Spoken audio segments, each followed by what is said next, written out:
I ask that the Congress declare that since the unprovoked and dastardly attack by Japan on Sunday, December 7, 1941, a state of war has existed between the United States and the Japanese Empire. My country's going to war. I'm going with it. Yes, in Battlestations Midway, you do more than go to war. You go to war with dive bombers, torpedo bombers, fighter planes, submarines, battleships, cruisers, destroyers, and aircraft carriers.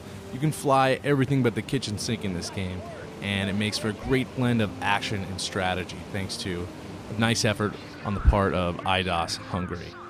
Now, too often in video games, we have action games and strategy games, and the problem is strategy games don't have enough action, and action games don't have enough strategy, and I think IDOS bridges that gulf very well with Battlestations Midway. Basically, you are going to command all these different units like ships and planes and submarines, tell them where to go on the map, and they're going to go ahead and engage various Japanese targets. What I like about Battlestations Midway is the tactical gameplay that goes into it. This is like one giant chess match with lots of torpedoes. Basically, you're going to have a battleship that can take out cruisers and destroyers, and you're going to have cruisers that can take out destroyers but not take out battleships. You're going to have to know where to place your units so they are not immediately destroyed by stronger units, because believe it or not, 4 destroyers do not destroy a battleship, no matter how hard you try. Now, one of the pleasant surprises of a game like this with so many different units is how they each control very well. Now, there is a steep learning curve. You do have to go through all the tutorials, which are a bit tedious and actually annoying.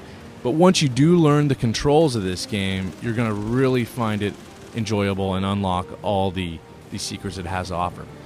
Probably the best way to play Battlestations Midway is definitely online on Xbox Live. There aren't very many options. It's always going to be 4-on-4, Japanese versus Americans. But you have a variety of interesting maps, some of which where you will only have fighter planes, some of which you will only have PT boats and destroyers. Then some are huge, all-encompassing battles that have giant battleships and carriers, and there's planes flying everywhere, there's submarines under the surface, there's a lot happening at once, and the great thing is, you get to control it all.